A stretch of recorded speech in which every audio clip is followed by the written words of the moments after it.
c'est un soir d'été. Tu es dans un jardin, une boisson fraîche à la main. Il fait doux, les guirlandes sont allumées, tout le monde rit. Puis, tu sens ce petit chatouillement sur ton bras. Une piqûre, puis une deuxième, puis une troisième. À côté de toi, ton ami n'a rien, pas une seule piqûre. Vous êtes assis au même endroit, sous le même ciel. Mais les moustiques t'ont choisi toi, et l'ont ignoré lui.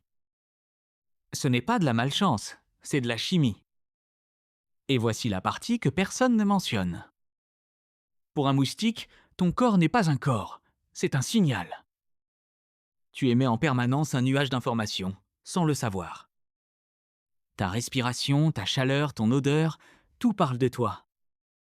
Et certains corps crient plus fort que d'autres. Toi, ce soir-là, tu étais un vrai panneau lumineux. La vraie raison est écrite sur ta peau. Reste avec moi. Ce n'est ni ton sang sucré, ni ta malchance habituelle. C'est quelque chose que tu fabriques 24 heures sur 24. Et une fois compris, tu ne verras plus jamais une piqûre pareille. Commençons par une chose que presque personne ne sait. Le moustique qui te pique n'est jamais un mâle. C'est toujours une femelle. Toujours. Le mâle, lui, ne pique pas du tout. Il se nourrit tranquillement de nectar de fleurs. La femelle aussi mange du nectar, la plupart du temps. Mais pour pondre ses œufs, il lui manque un ingrédient. Cet ingrédient, c'est ton sang. Ton sang est plein de protéines. Et ces protéines, ce sont les briques de ses œufs. Sans ce repas de sang, elle ne peut pas se reproduire. Alors elle part en chasse. Et sa cible, c'est du sang chaud. Un seul repas peut lui suffire pour pondre plus de 100 œufs. Voilà pourquoi elle insiste autant sur ton bras. Mais avant de te piquer, encore faut-il qu'elle te trouve. Et là, ton corps commence à parler pour toi. La première chose qu'elle capte, c'est ta respiration. À chaque expiration, tu relâches du dioxyde de carbone. Les scientifiques appellent ça le CO2. C'est ton panache invisible. Une femelle moustique le détecte jusqu'à 10 mètres de distance. Pour elle, ce nuage veut dire une seule chose, nourriture. Elle remonte ce panache comme on suit une odeur de cuisine. Plus tu respires fort, plus ton nuage est gros. Et c'est là que les différences entre toi et ton ami commencent. Un corps plus grand produit plus de CO2. Un adulte en émet plus qu'un enfant. Quelqu'un qui vient de courir en relâche des bouffées énormes. Le sport, l'effort, même le stress, tout augmente ta respiration. Et devine quoi? Les femmes enceintes en produisent bien plus. Des études montrent qu'elles se font piquer environ 2 fois plus. Ton simple souffle fait déjà de toi une cible plus ou moins visible. Mais le CO2 n'est qu'un début. C'est le radar longue portée. Une fois qu'elle a suivi ton souffle, elle se rapproche. Et à quelques mètres, un deuxième sang prend le relais. Elle sent la chaleur. Ton corps, c'est une petite fournaise qui marche. 37 degrés de peau tiède dans l'air frais du soir. Pour un moustique, la nuit, tu brilles comme une braise. Et pourtant, la chaleur non plus n'explique pas tout. Ça devient plus bizarre. La chaleur attire le moustique de loin. Mais de près, c'est ton odeur qui décide. Et cette odeur, ce n'est pas ton parfum. C'est un mélange que ta peau fabrique toute seule. À la surface de ta peau, il y a des molécules grasses. On les appelle les acides carboxyliques. Ce sont elles qui donnent à la peau humaine son odeur si particulière. Toi, tu ne les sens même pas. Le moustique, lui, les repère à plusieurs mètres. Certaines personnes en produisent beaucoup plus que d'autres. Et là, tout se joue. Mais d'où vient vraiment cette odeur? Pas seulement de toi. Ta peau n'est pas un désert. C'est une ville habitée par des milliards de bactéries. Elles vivent sur toi, elles se nourrissent de ta sueur et elles travaillent en silence.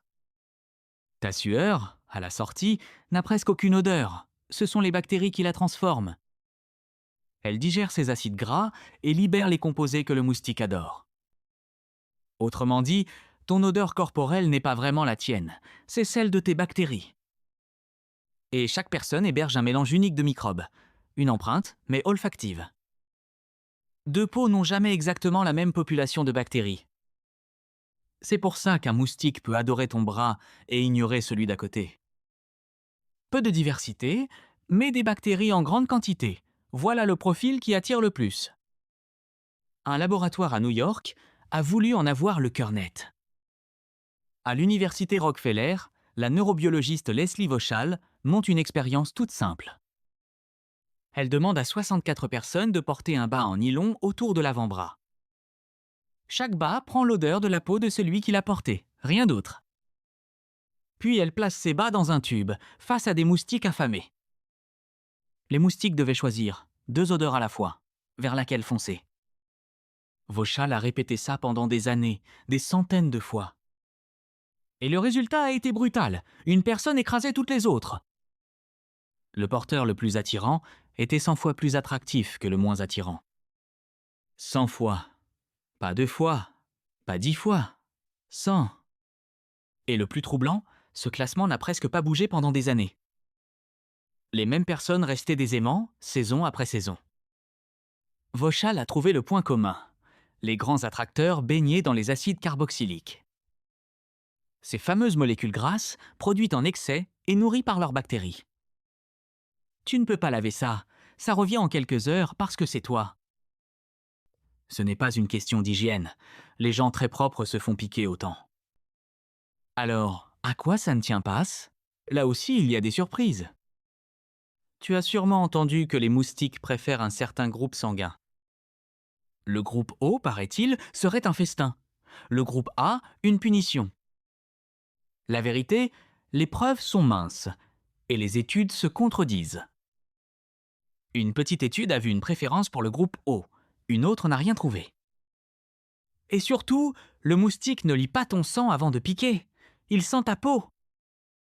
Ton groupe sanguin joue, au mieux, un rôle minuscule. Ton odeur, elle, joue tout.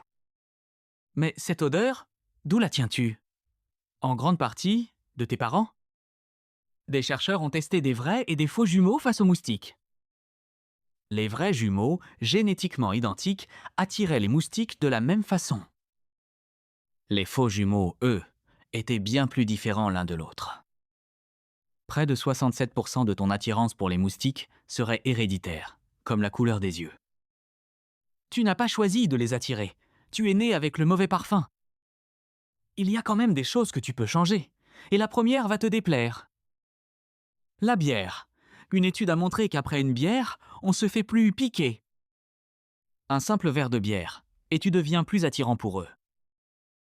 Les chercheurs pensaient à l'alcool ou à la chaleur. Ni l'un ni l'autre n'expliquait tout. La bière suffisait à te rendre plus attirant, et personne ne sait vraiment pourquoi. Et puis il y a ce que tu portes, sa couleur précisément. Le moustique chasse aussi à vue, et certaines couleurs l'attirent comme un phare. Le noir, le rouge, l'orange, il fonce dessus. Le vert, le bleu, le blanc, il les ignore presque. Une étude de 2022 l'a filmé. Privé de ses couleurs, le moustique perdait ta trace. Donc oui, ce t-shirt noir en terrasse, c'est un peu une invitation. Mais si certains attirent autant les moustiques, pourquoi d'autres ne se font-ils jamais piquer? En vérité, les gens jamais piqués se font piquer comme tout le monde. La différence, ce n'est pas la piqûre, c'est ce que ta peau en fait après. Ce bouton qui gonfle et qui gratte, ce n'est pas le moustique, c'est toi. Sa salive contient des protéines que ton corps prend pour une attaque. Ton corps riposte en libérant de l'histamine, d'où la démangeaison. Certaines personnes ne réagissent presque pas, piquées, mais sans bouton. Elles se croient épargnées. En fait, elles ne le sentent juste pas. Et plus tu te fais piquer, moins ton corps réagit avec le temps. Les enfants gonflent énormément, beaucoup d'adultes, presque plus.